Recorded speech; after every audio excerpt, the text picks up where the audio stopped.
Lok Sabha speaker जो होते हैं वो एक कॉन्स्टिट्यूशनल ऑफिस हैं और हमारा जो लोअर हाउस है, पॉपुलर हाउस है, हाउस ऑफ द पीपल है लोकसभा, उसके वो सभापति होते हैं। मतलब कि हाउस को स्मूथली चलाना और सारे काम देखना वो लोकसभा स्पीकर की कॉन्स्टिट्यूशनल जिम्मेदारी होती है।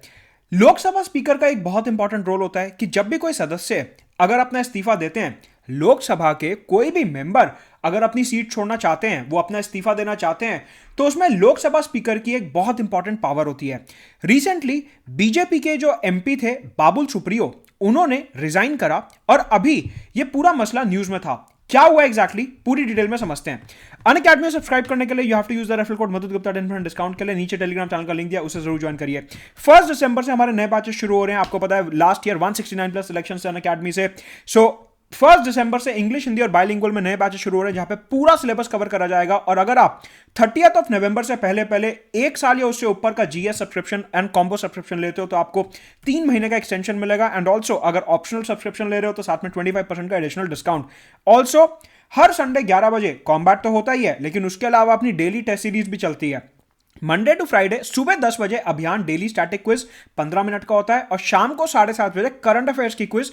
ये दोनों क्विज आपको इंश्योर करेंगी कि आप सही ट्रैक पे चल रहे हो या नहीं। साथ के साथ लाइव मेंटरशिप प्रोग्राम, अनअकैडमी के नोट्स और आइकॉनिक सब्सक्रिप्शन तो है ही। So use referral code Madhur Gupta and let's crack it. तो बेसिकली क्या हुआ, बाबुल सुप्रियो ने लोकसभा के जो सभापति हैं ओम बिरला, उनको अपना इस्तीफा दिया। ठीक है, अब ओम बिरला ने, जो कि लोकसभा के स्पीकर हैं, उन्होंने कॉन्स्टिट्यूशन खोला और कॉन्स्टिट्यूशन में उन्होंने आर्टिकल नंबर 101 देखा। उन्होंने कहा, यहां पे लिखा है कि अगर बाबुल सुप्रियो को रिजाइन करना है तो उन्हें लोकसभा स्पीकर को अपना इस्तीफा देना पड़ेगा। तो क्या उनकी सीट अब खाली हो जाएगी? मतलब कि बाबुल सुप्रियो ने अपना इस्तीफा सभापति ओम बिरला को दे दिया, तो क्या बाबुल सुप्रियो की सीट अब ऑटोमेटिकली खाली हो जाएगी? जवाब है ना। लोकसभा के केस में एक स्पेशल प्रोविजन दिया हुआ है। क्या? कि जब बाबुल सुप्रियो ने सभापति ओम बिरला को, मतलब कि कोई भी लोकसभा का सदस्य अगर सभापति को अपना इस्तीफा देता है, if any member of Lok Sabha tenders his और resignation to the honourable speaker of Lok Sabha, in that case speaker के पास एक पावर होती है। स्पीकर अगर चाहें तो वो इस्तीफे को, रेजिग्नेशन को एक्सेप्ट या रिजेक्ट कर सकते हैं। मतलब कि ओम बिरला को जब बाबुल सुप्रियो का रेजिग्नेशन मिला तो ओम बिरला के पास दो ऑप्शन थे, या तो वो रेजिग्नेशन एक्सेप्ट कर लें या वो रेजिग्नेशन रिजेक्ट कर दें। सवाल ये उठता है कि अगर ओम बिरला रेजिग्नेशन रिजेक्ट करेंगे तो वो किस ग्राउंड पे या किस बेसिस पे रेजिग्नेशन को रिजेक्ट करेंगे।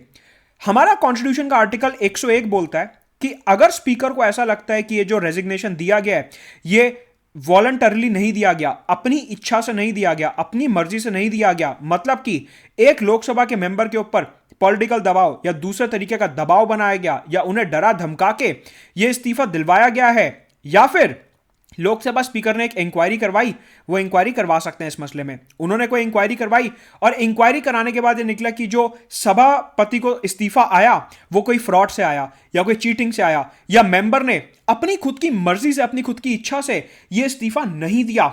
उस केस में सभापति महोदय जो हैं, जो लोकसभा स्पीकर हैं, वो रेजिग्नेशन को रिजेक्ट कर सकते हैं।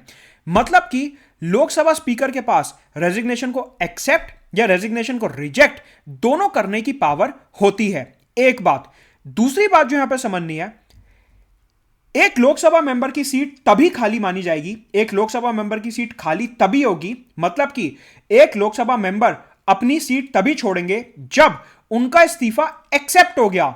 समझो ध्यान से, अगर उनका इस्तीफा एक्सेप्ट नहीं हुआ तो उनकी सीट को वेकेंट नहीं माना जाएगा, उनकी सीट को खाली नहीं माना जाएगा। एक लोकसभा मेंबर की सीट खाली, वेकेंट तभी होती है जब उनका इस्तीफा एक्सेप्ट हो गया है। तो सिर्फ इस्तीफा लिख के देना काफी नहीं है, लोकसभा सभापति का उसका एक्सेप्टेंस भी इंपॉर्टेंट है, लोकसभा के स्पीकर को उसको एक्सेप्ट करना भी इंपॉर्टेंट है, तभी सीट खाली होगी। अच्छा ठीक है, अब जब सीट खाली हो जाती है तो क्या होता है, लोकसभा में दो कॉन्सेप्ट होते हैं, एक होता है टोटल मेंबरशिप और एक होता है देन मेंबरशिप।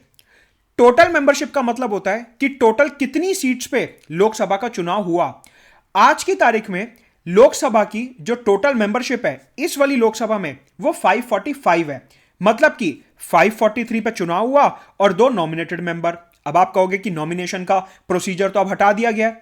वो जो प्रोसीजर हटाया गया है वो अगली लोकसभा से हटेगा। मतलब कि वो जो नॉमिनेशन हटाने का प्रोसेस है, एंग्लो इंडियन मेंबर्स की नॉमिनेशन हटाने का जो अमेंडमेंट पास हुआ था वो एप्लीकेबल है 25 जनवरी 2020 के बाद से। मतलब कि जो अगली लोकसभा आएगी उसमें नॉमिनेटेड मेंबर्स नहीं होंगे, राइट। तो आज की तारीख में लोकसभा की जो टोटल मेंबरशिप है वो 545 है, राइट। एक कॉन्सेप्ट होता है देन मेंबरशिप का। देन मेंबरशिप का मतलब होता है total membership minus vacancies. Total membership हो गई 545 माइनस वैकेंसीज।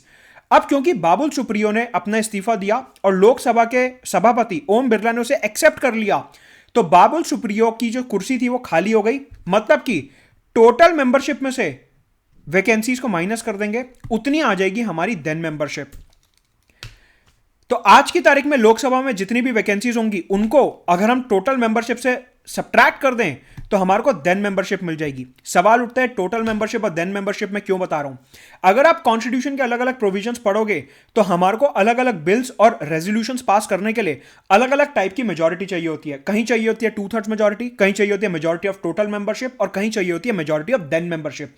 उन टर्मिनोलॉजीज को क्लियरली समझने के लिए यह समझना जरूरी है कि अगर कोई भी मेंबर इस्तीफा देते हैं और उनका इस्तीफा एक्सेप्ट हो जाता है तो टोटल मेंबरशिप जो है वो तो सेम रहेगी, लेकिन देन मेंबरशिप जो है वो डिक्लाइन हो जाएगी, क्योंकि देन मेंबरशिप होती है टोटल मेंबरशिप माइनस वैकेंसी। तो इस्तीफा देने और एक्सेप्टेंस के बाद वैकेंसीज इंक्रीज हो जाएंगी, मतलब कि देन मेंबरशिप रिड्यूस हो जाएगी। तो अभी जब बाबुल सुप्रियो ने अपना इस्तीफा दिया और लोकसभा के स्पीकर ओम बिरला ने उसे एक्सेप्ट कर लिया 29 नवंबर आज, मतलब कि पहला दिन है विंटर सेशन का, ओम बिरला ने सबसे पहले आते ये बोला कि मैं बाबुल सुप्रियो का रेजिग्नेशन एक्सेप्ट करता हूं। मतलब कि रेजिग्नेशन एक्सेप्ट हो गया, वैकेंसी क्रिएट हो गई, देन मेंबरशिप रिड्यूस हो गई क्योंकि वैकेंसीज इंक्रीज हो गई, राइट।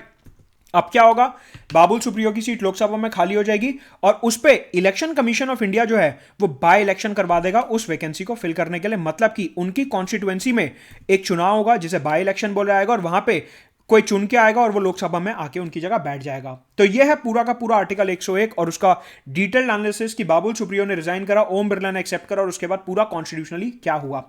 अनअकैडमी सब्सक्राइब करने के लिए यूज द रेफरल कोड मदद गुप्ता डिस्काउंट के लिए टेलीग्राम चैनल का लिंक नीचे डिस्क्रिप्शन बॉक्स में दिया, डू ज्वाइन दैट।